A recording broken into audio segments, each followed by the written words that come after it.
Hello, I'm James Brains with the Brains Report, and today we're going to review the Bissell SpinWave robot vacuum. Before we get started, I'm going to ask you to please subscribe. It's in the bottom right there.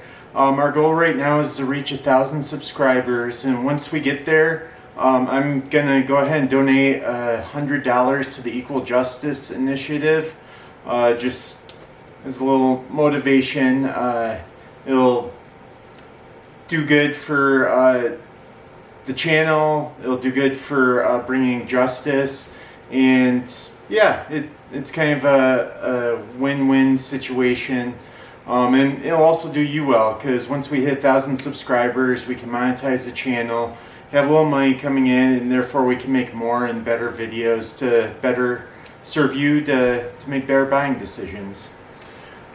So I have reviewed dozens of robotic vacuums over the past couple of years.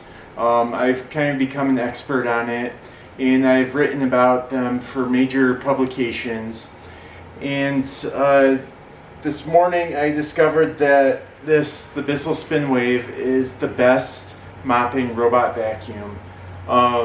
We'll get into more of that when we get into the performance and testing, but just wanted to give you a little preview there of what we're going to be covering.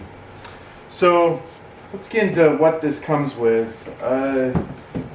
So I'm not sure how well you can read that there, but it says with every purchase it saves pets.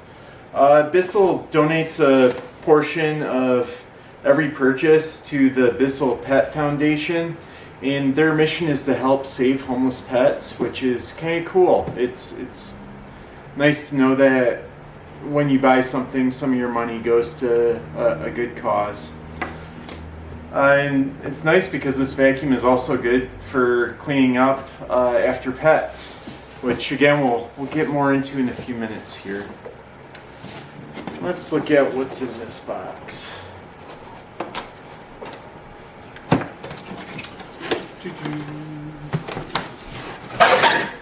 Ugh, harsh sound. Instructions, a little user manual.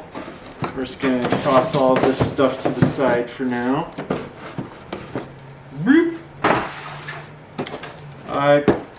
So this has a mopping mode, and these are the mopping pads. They're reusable and machine washable. Well, there's that. Comes with extra filters. Comes with a cleaning solution, and comes with extra side brushes. Usually the side brushes just have 3 brush things sticking out. This is kind of a unique design, and that looks like there is 12? Yes, 12. It may aid in its performance. I don't have any conclusive proof about that, but it did perform pretty well, so maybe the side brushes helped with that. So here is it has a dry vacuuming attachment as well, or dustbin, as well as a mopping attachment. And for the mopping, the water goes in the top here, and you also put in some of the solution. It gives the fill line. I'm not sure if you can see it with all the brightness, but yeah, it shows you how high to fill it with water and how high to fill it with formula. And you can see it got kind of messy this morning. I was testing it, which is a good sign. That's stuff that's not on my floor anymore. Put that back in for now. Put that aside. Let's also cover the app here. I'm going to show you what it looks like. There's the app. Not incredibly fancy. You can look there, it lets you know that it's docked and currently set in wet mode. You can adjust how much moisture it releases. I had it on max, but you can go mid and low. I'm going to keep it on max in auto or spot cleaning. This is kind of an annoying thing though. It is constantly saying it's can't be reached, and then if you try again it usually pops back up. Kind of annoying. Up here you can schedule. We're gonna set a schedule for a couple minutes here. This is Tuesday. I'll save. And we'll make sure this is, whoops, save. Hopefully you can see that, and make sure it's turned on. I think that's turned on. Looks like it's turned on. We're going to assume it's turned on. Cool. One of the things the app does not have though is it doesn't it doesn't map your floor layout, and you can't set no-go zones. I really like being able to set no-go zones, especially with something like this that in my testing got stuck fairly often. If it gets stuck in a place, you can usually set no-go zones so it doesn't go there and get stuck and can finish its cleaning cycle. With this, you don't have that option. You kind of gotta set up a physical barrier. I like to use a rolled up yoga mat to keep it out of places. Yeah. I don't really use it for yoga much, so might as well use it for something, you know? So let's get into the performance.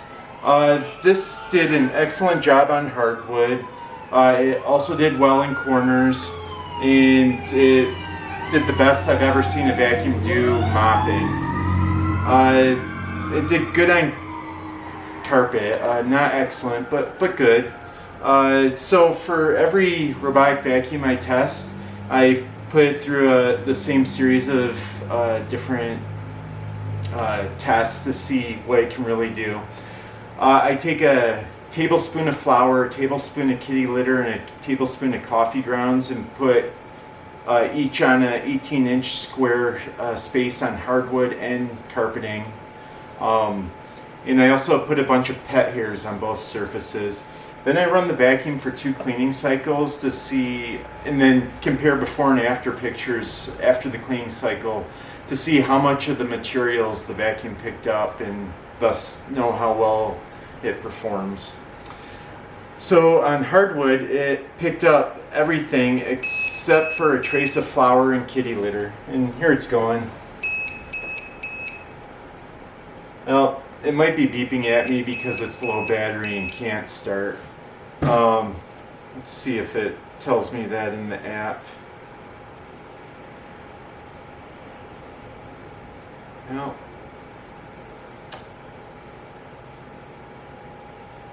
it doesn't tell me why it was beeping. That's kind of annoying.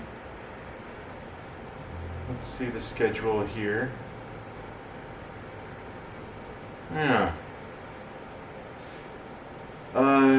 It is showing that it's still low battery though, so I'm guessing it's because I didn't let it charge enough. Yeah. Well, shoot, not gonna be able to show you how it performs because it's low battery. It does, just want to point out though, there you go. These pads here spin around while it's cleaning. That I haven't seen a robotic vacuum that has mopping pads that spin around like that, and I think that might be why it performs so well. Yeah, it's low battery, or actually it might also be because it's low water. Hopefully it'll keep beeping throughout the rest of the video, just make sure we stay awake. So again, hardwood did excellent job, cleaned up everything except for a trace of flour and a trace of kitty litter. On carpeting, again, it got all the pet hair, all the coffee grounds, and left a trace of kitty litter. However, it left a lot of flour. About 20% of the flour was still there on the carpeting after the cleaning cycles.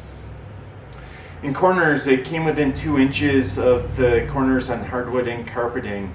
I put a teaspoon of flour in hardwood and carpeted corners, coming out about 4 inches. And then I run the cleaning cycles again to see how close to the corner it gets. 2 inches is about average. And picking up about half of the flour is also average. This did better than average. It got 75% of the flour on hardwood and 65% on carpeting.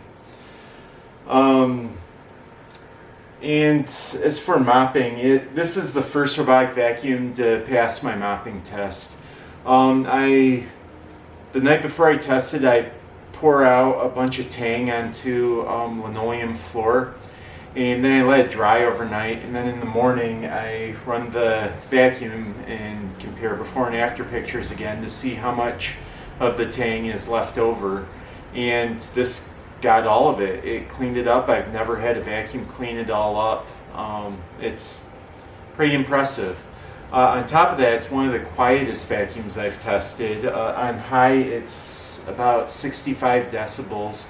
That's using a sound meter held about 12 inches away from it while it's running on high.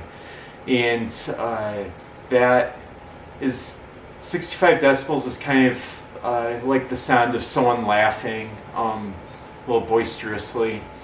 On quiet mode, it was 58 decibels, which is quieter than a normal conversation.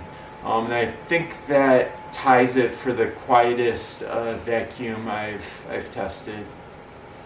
This is also kind of a smaller sized vacuum. Most of them are within a 1/4 inch or 1/2 inch of each other.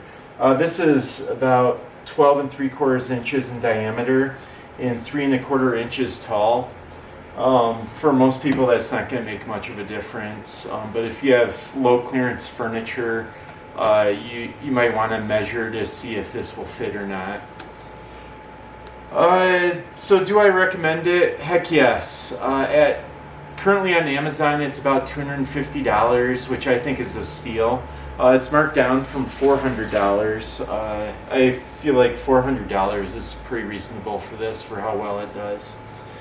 And it's especially a good product if you have mostly hardwood floors or if you have pets.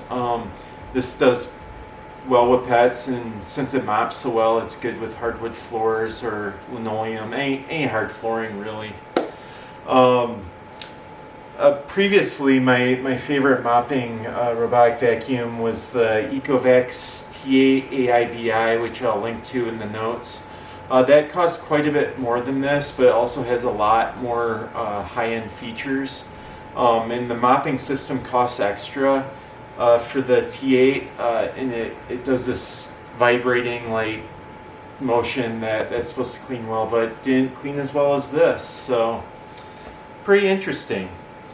I think I'm going to leave it at that. I'm sure I forgot to cover things. Please comment below if you have any further questions. And like I said at the start, please subscribe, and you'll be helping yourself, helping me, and you'll be helping bring justice in the United States. Thanks again, and please take care of each other.